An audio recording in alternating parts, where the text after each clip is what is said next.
كلهم ماتوا، كلهم ماتوا، ما بقى أحد منهم. الشباب كلهم ماتوا.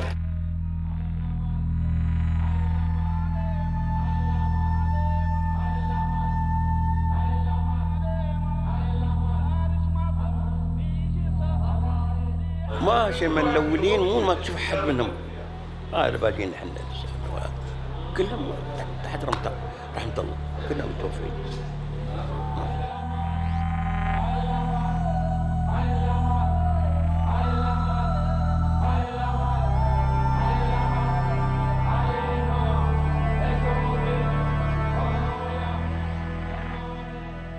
مجبور يصير الغوص، صغير ولا كبير، غيص ولا سيل، لازم يصير الغوص.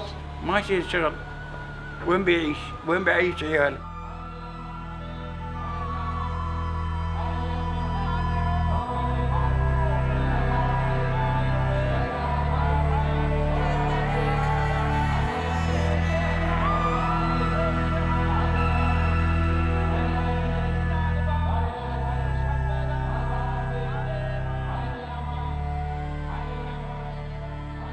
ما حنت الريح جذعا لهم يقول الشاعر، وما حنت الريح جذعا لهم، ولا اهتموا يوما بوقع الخطر. على درر القاع نازعوا وحش البحر، هيلك الأولين. هذه يعني شو رايك انت؟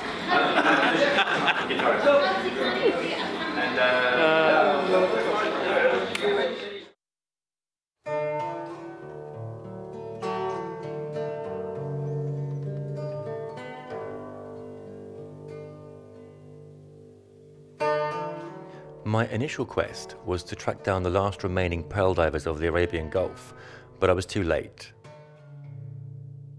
I did discover, however, a group in Bahrain that were carrying on the pearl diving musical tradition.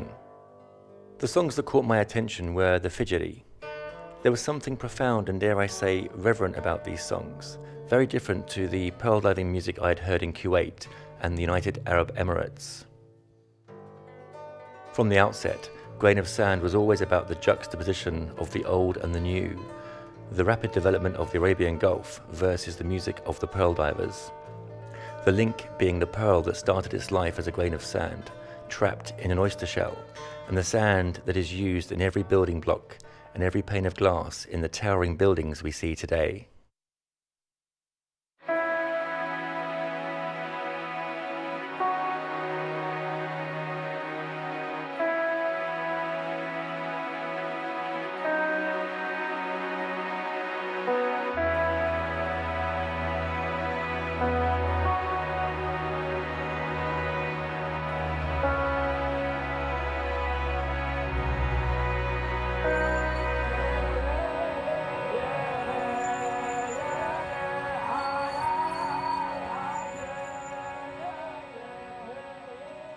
"25 years ago, when I first arrived in the region, the culture and heritage was so tangible.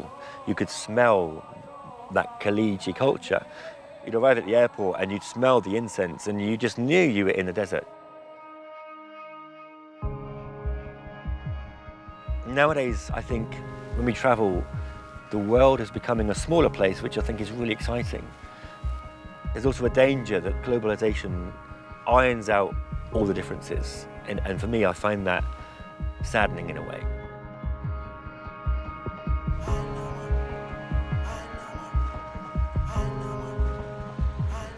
I first came to Bahrain in 1999 for a 2-week workshop stint with the British Council. And within 2 days of arriving, I found myself sitting in a hut in Maharak. I think it was one of those life-changing moments where you experience something which changes your perspective of music and leads you into places that you never imagined.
The starting point for this project was the music, but on reflection, recently, I was talking to someone and I realised as I was talking the process through that because of my background, I was adopted and I was in an orphanage for 2 years and adopted into a wonderful family. But the issue of heritage in my experience, my personal experience, is limited. I know partly where I come from, but I don't, it sort of stops at a certain point. So it stops at my birth mother's generation. I don't know much about the family beyond that. But I think it is one of the reasons why I'm so attracted to things that are old, because I don't have that history or that knowledge of my own history. So when I find something which is so old and goes back such a long way, I sort of almost feel at home in it.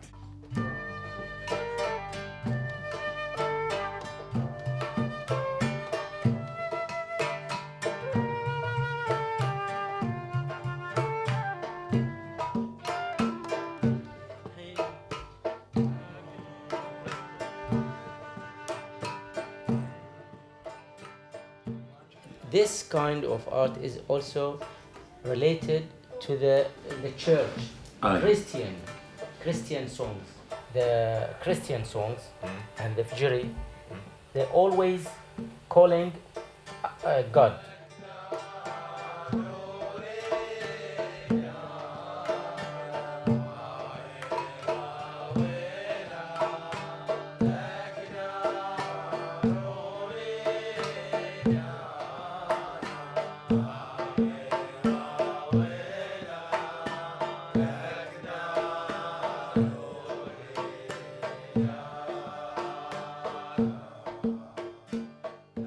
Before Islam came here, Yes.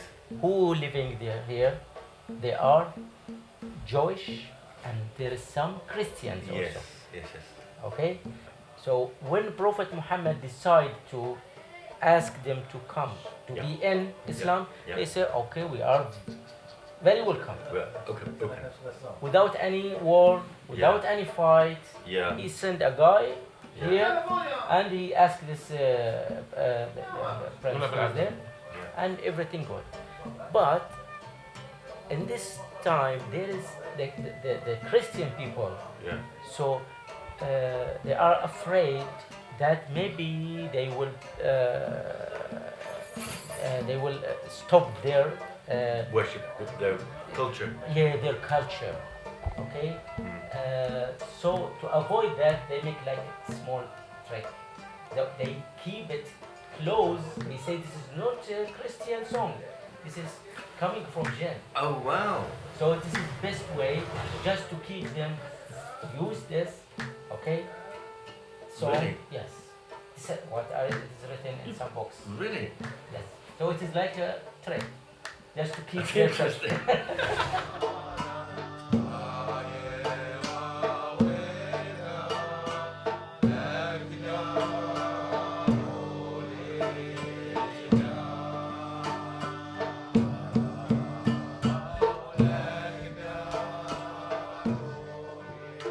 We have this very famous saying or expression in Bahrain. We have a sea heart.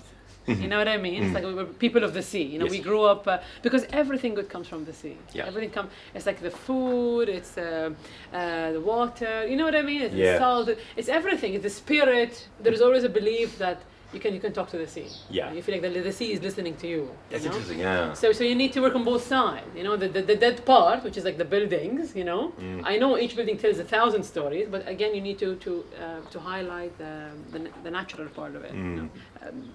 The connection is no longer direct between people and the sea, which is quite sad.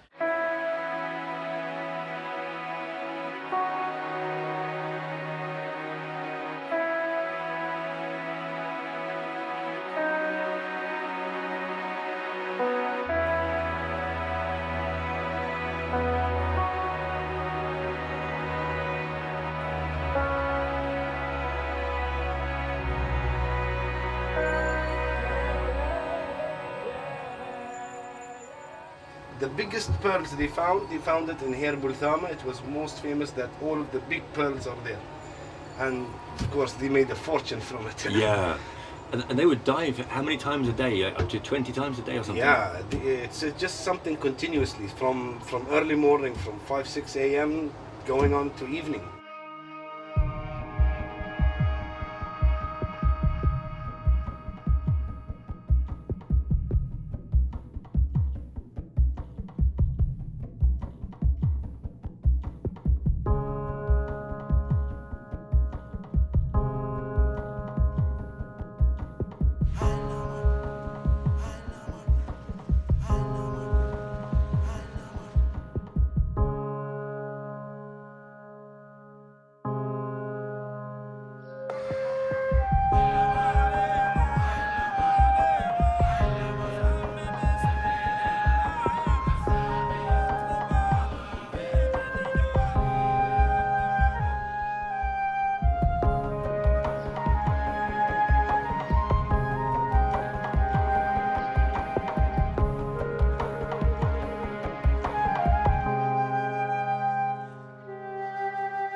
My message is how I should take this music from the old to now to the future.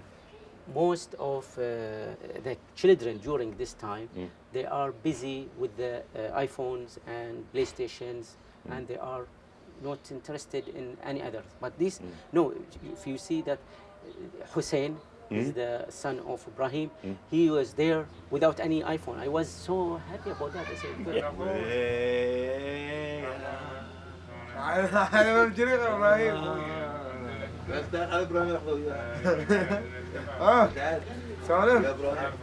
You will be with us on La Fontaine on Friday? Not you? They want me I want you in La Fontaine. I know. That's what I do. You stay here. He know. I say to him.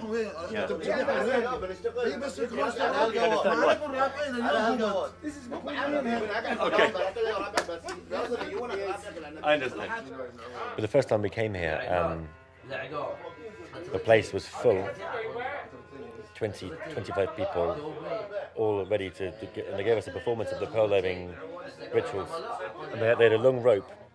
They were all standing in a line, and the rope went through the window of the office, or what do you call it, the cafeteria, onto the street. Someone was holding it outside, so they could imitate the pulling the boat, right, or putting the rope on the boat. And they gave us this performance for 45 minutes. And they said, "Oh, come in," and I had my video camera, sit in the middle. So I was like in the middle. It was just amazing. There's something very comfortable about Bahrain. I mean, you could probably even walk into someone's house and they'd probably offer you a cup of tea. You know, you get that feeling. Everyone's very very approachable. You would never be in trouble in Bahrain. Someone would drive you home. That's the kind of feeling you have when you're here. It's so safe and so friendly. Yalla. Just him? No, it's a trio. Huh? First it was 20, then 7, now 3. Why don't we go back and you improvise? So you bring it back to the first theme. Instead of play this one? Yeah. Only because we're introducing this flamenco scales and flamenco, and then it brings it back again, so it's familiar again. What do you think? Okay. So in this part, When we're together again, yeah. I will play the first chords again. With the rhythm, and you can be free again to improvise. Instead of this one, huh? Yeah. I love this, but Confuse them. it would confuse them. I think keep it simple for the moment.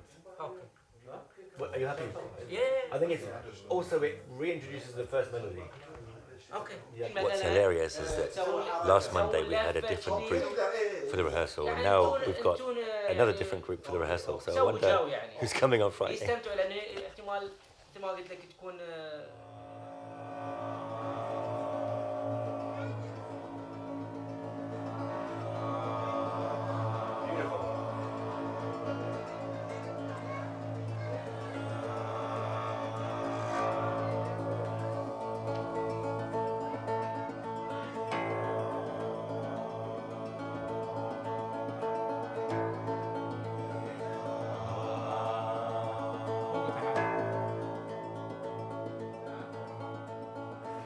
identity is very important.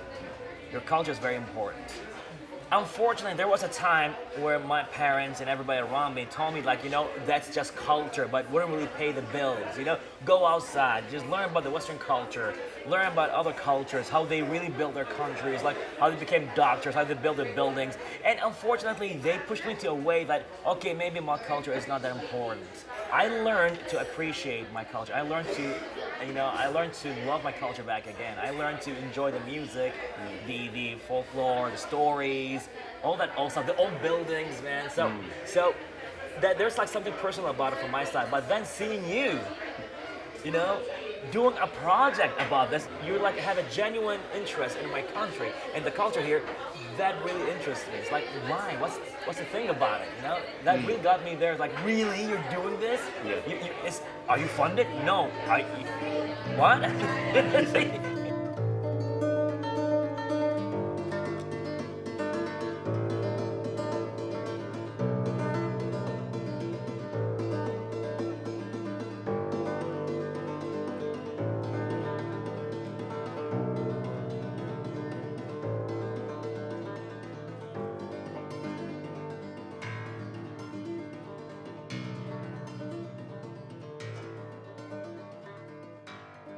We don't have many rehearsals. In fact, we have 3 in total. So the first one was kind of sketching things out. Tonight will be sort of nailing things down. So getting the structure in our heads so that we know where we start and where we end, basically. I still haven't really found my place in the music. I've basically been sort of playing along with them and just getting to know what they're doing. But I need to really now sort of put myself in a bit more and sort of make space for something. So that'll be interesting how that happens. And when I'm tired, I'm just sort of more like I tend to sort of take a back seat and say, oh, whatever, you know. So I need to get some rest this afternoon so that I've got more energy and focus to focus on those things that are important for the concert program. Yeah, it's all part of the process. Okay. So I will play. Yes. Yeah. I will accompany you in the beginning, the 2 of us. Okay. With the chord. I think it gives it more colour. What do you think? Okay. Is it good for you?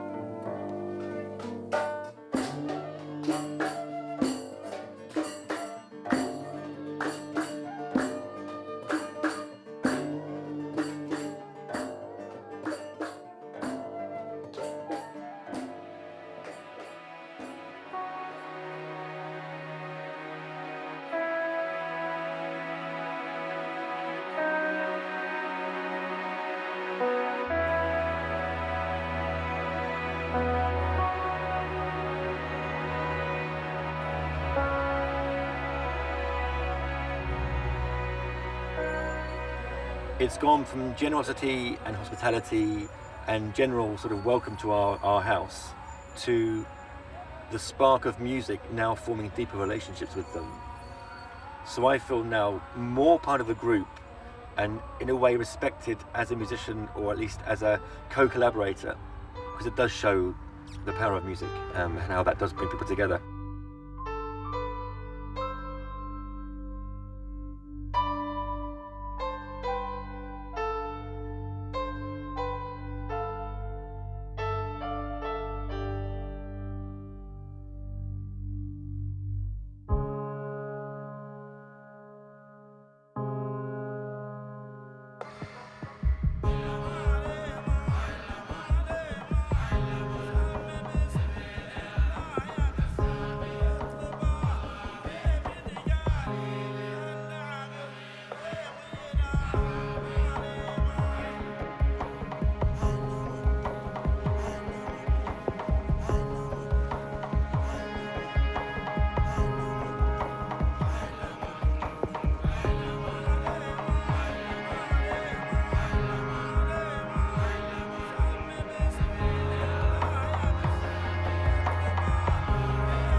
I think right now what's happening is that the Bahrain Tourism and Cultural Authority, plus with the Bahrain Cultural Authority, right now they're putting a lot of effort in making that kind of music, that kind of performances are available everywhere. They're trying their best in certain places. So I think they're working hard on putting different kind of events around the country and all that.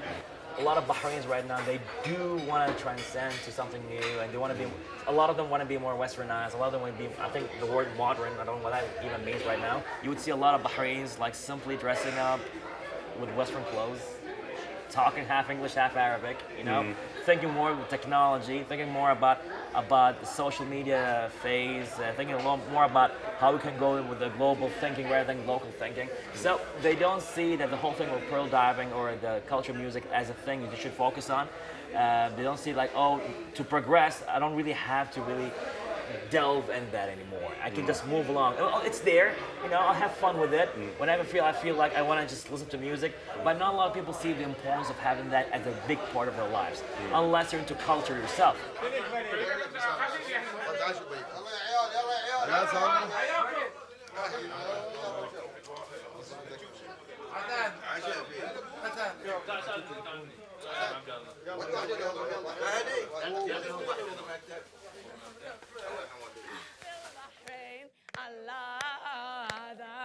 أذان في البحرين أذان في البحرين الله أذان في البحرين أذان في البحرين الله أذان في البحرين. When I first came to Bahrain, I remember hearing some traditional Bahraini music on the radio. There's just such a sense of coming together, and there were some particular songs that struck me, the Fijri songs, and I found them just really just compelling, actually.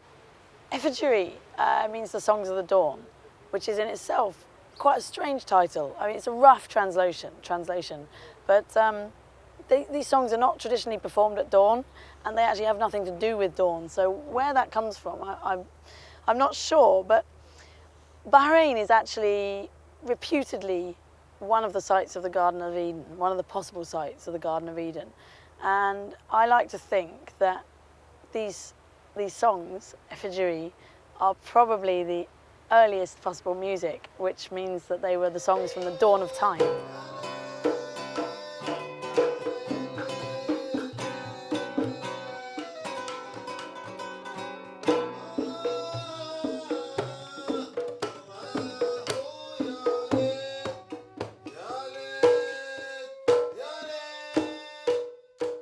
I think in this book by Paul Rosvig Olsen, he does talk about this myth about the 3 pearl divers that were hanging around in Abu Sub.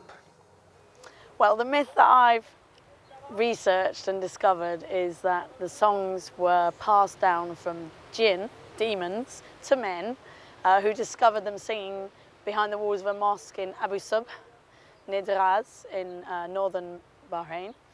And they heard the songs and they went to see who was performing them. The singing stopped and small stones were thrown towards them, but they had great hearts and were fearless. They entered the mosque and saw there a group of creatures, donkeys with human breasts and heads. They were evidently demons, jinn. Then the chief said, "You are welcome to stay here with us and listen to our songs, but on one condition, you must never sing our songs again for anybody else. If you do so, you will die." The journey continues.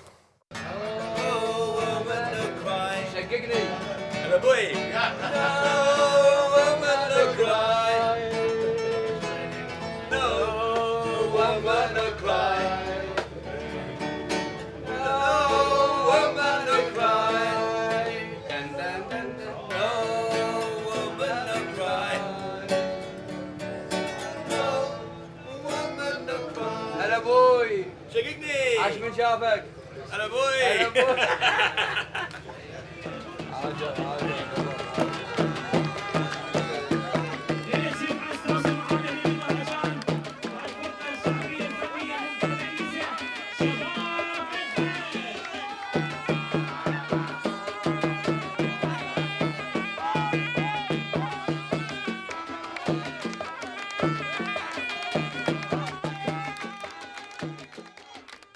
Bahrain is so open to a lot of cultures, and the diversity here is so high.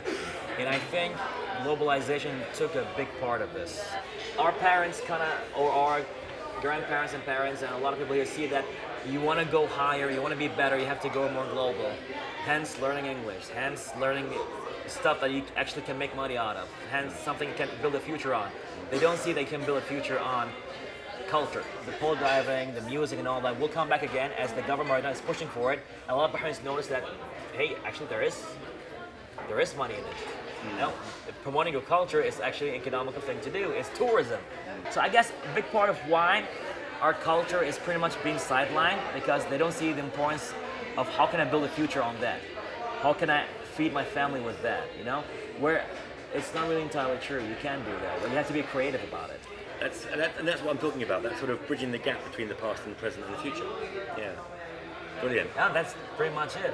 I'm excited for your project, to be honest. Like, I want to see what's gonna happen. When you told me like you're gonna mix your own style with the Bahraini style and all that, and you guys from the same generation, I think we're gonna see something beautiful happening here. I'm looking forward to that, to be honest. Great. Thank you. Me too.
guy said, "This is terrible." I said, "I know.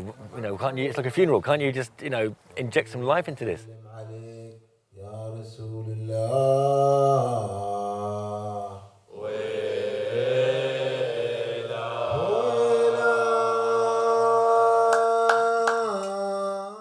And so I thought, my gosh, there's going to be no atmosphere in this concert. It's going to be so flat, and it's all my fault, you know. But Ibrahim, if he wants to lead, he should lead them. He's not leading them. He's too afraid. So they're He can be really also very good. he can be good. He needs to just take the confidence. He needs to lead them. If he leads them, they will follow.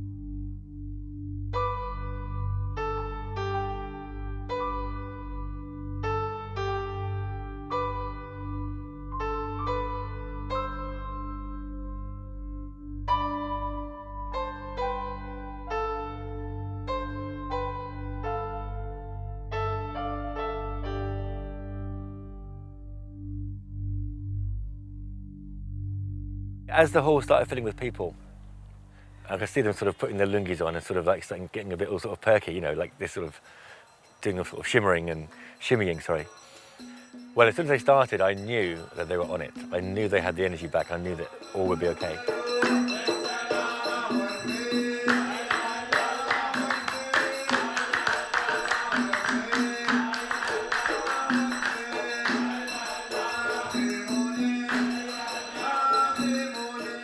So they came in and they instilled me with confidence, and that was it. I could relax, enjoy what I was doing. In the rehearsals, they were like complaining, and oh, that doesn't look good, and oh, my mic's not high enough, and you know, oh, they're on their phones, you know, talking to their friends. In the concert, they're like beaming and smiling and communicating, and it was just great.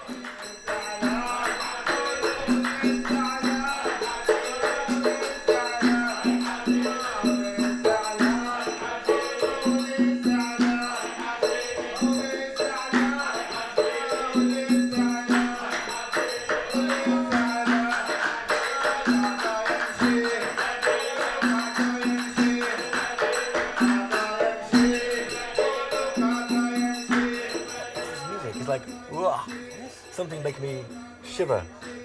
I never forget it. You know why? Why? Because you hear something, first time you hear it. Yeah. And you want to share with this guys. Yeah. But how I will come to them and share with them? Yeah. This is the question. Yeah. It is the question. Yes.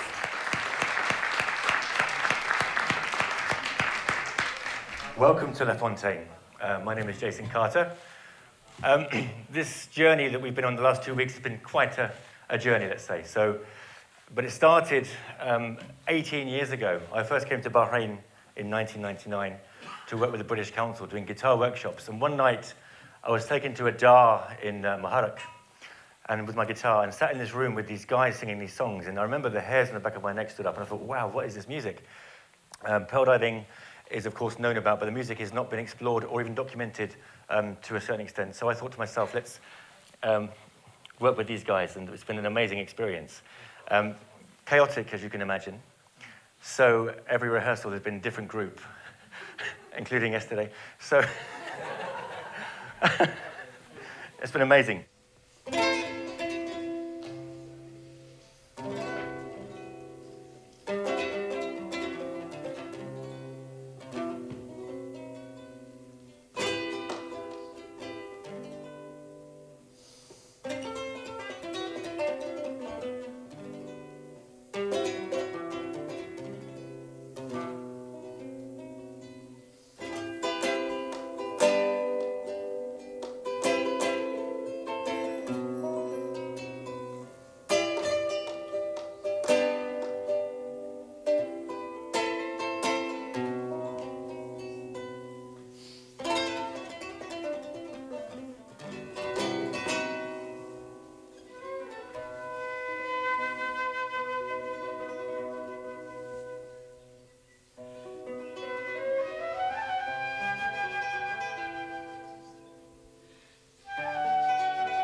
I love this things. The fidgety.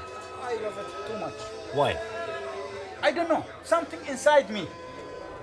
Something I feel when I hear it, when I hear the drum, khalas, my head is coming like that.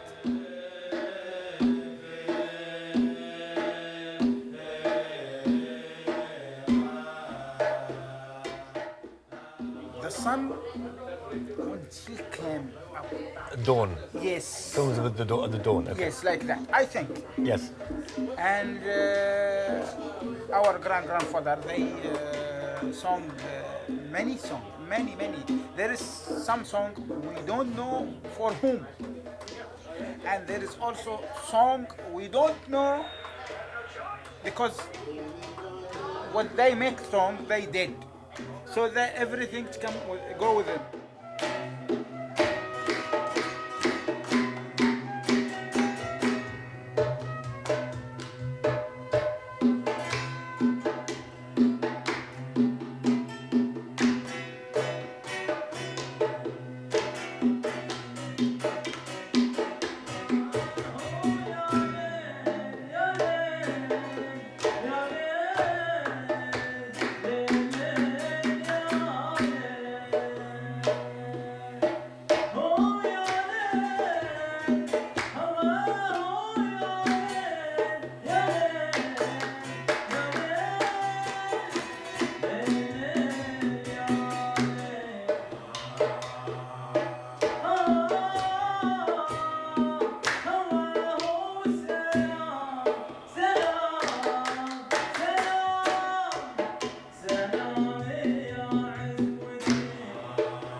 As a musician, it's proven to be a sort of a fast track or a passport into some incredible situations.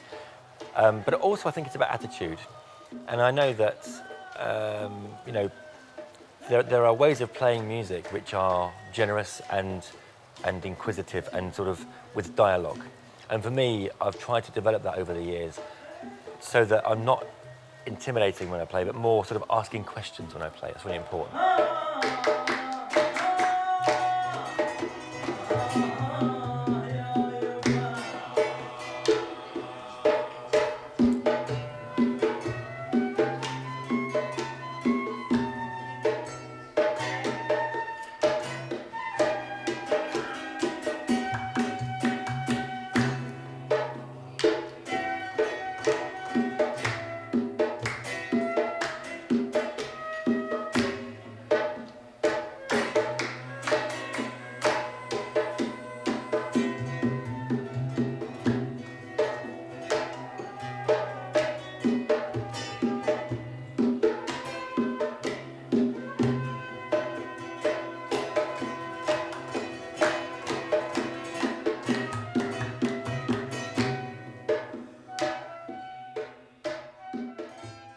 When you have a dialogue and generosity on stage, it gives life, it gives energy, and that for me is much more interesting than anything else.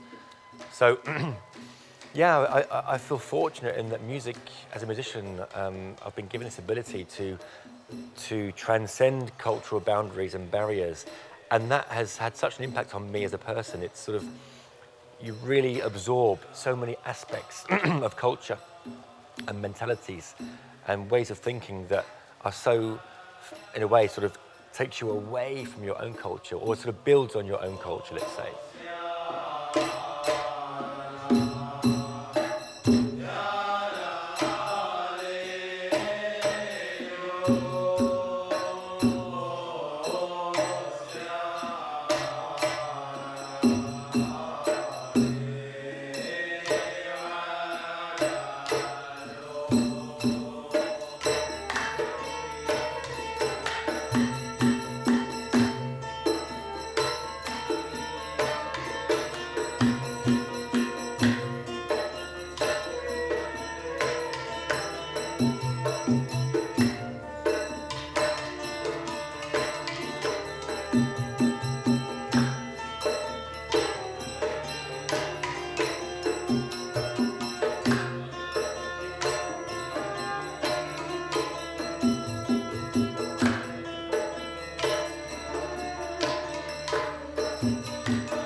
those of you who are interested, this is called a harp guitar.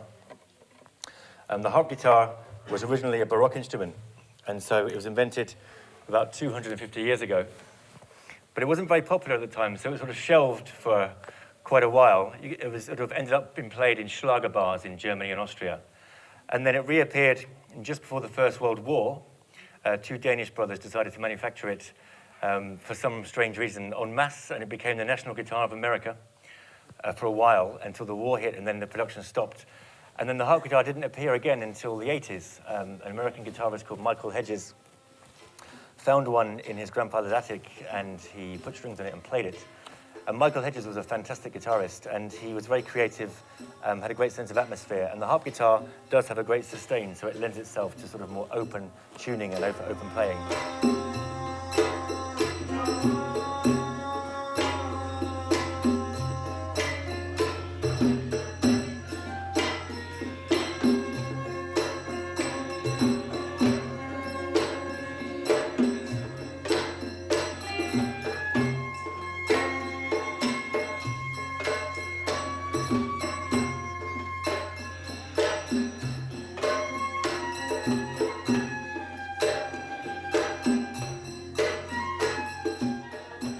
To myself, why these people come here? For what? He don't know about our song, and also we don't know about him song. So why he would to learn our song? After some time, I thought to myself, yes, better to share with him, because he will make and mix the future and the past. The past. He will mix it. I think it will become very, very nice song and very, very nice show he will make it. Even that when he take these things and record it and go to his country, they will see.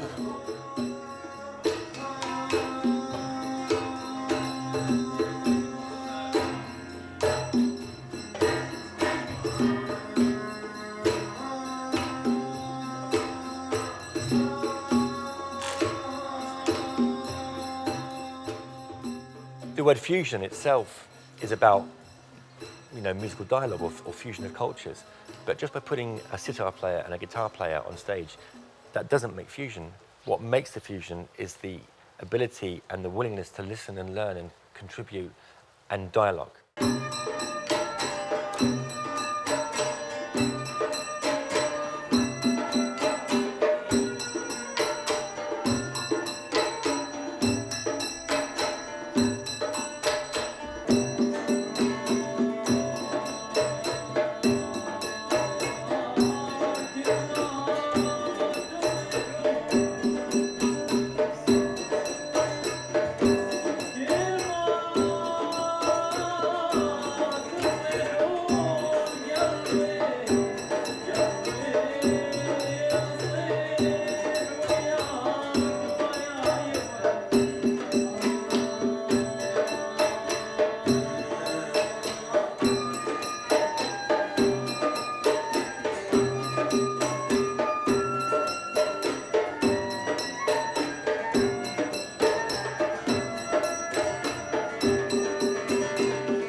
Whenever someone is interested in another person's culture and heritage, then that's also fascinating, and it's also very engaging, and there's a warmth that comes from that, and there's just a kind of coming together actually. And I think the way that you approach it in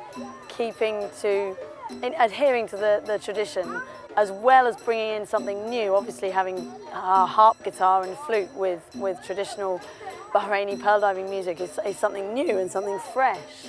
but at the same time you are adhering to the tradition of the song and maintaining its integrity, actually.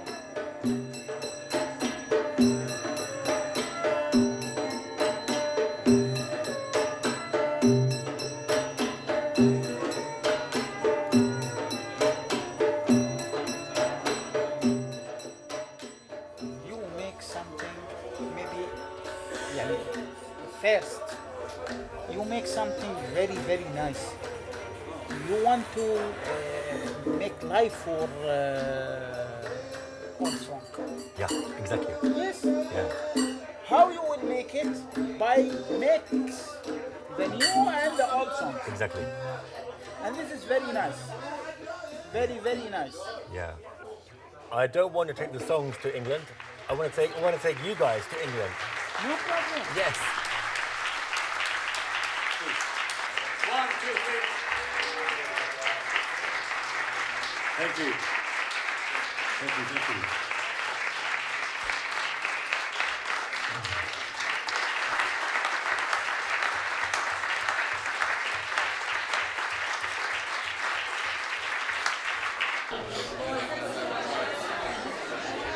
Great. Thank you. Thanks a lot. Thank you. You're welcome. Cheers. Cheers. You're most welcome.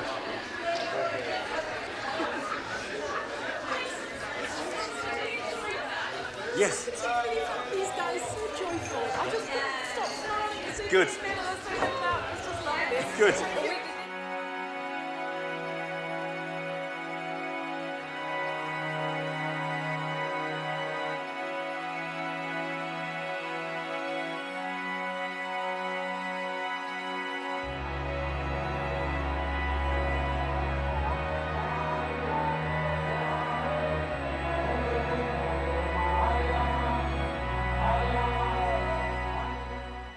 So after the concert, I asked one of them, I said, oh man, that was amazing. And he said, of course it's amazing.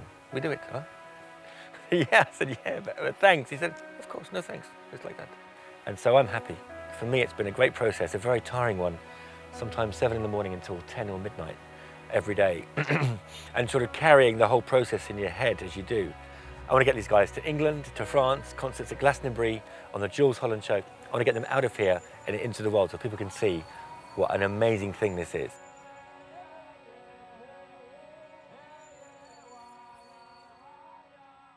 I think the relevance needs to be brought back into the hearts and minds of the people, because when you hear these songs, it's such a coming together of all generations. I mean, you can have grandfathers, fathers, sons, all singing together.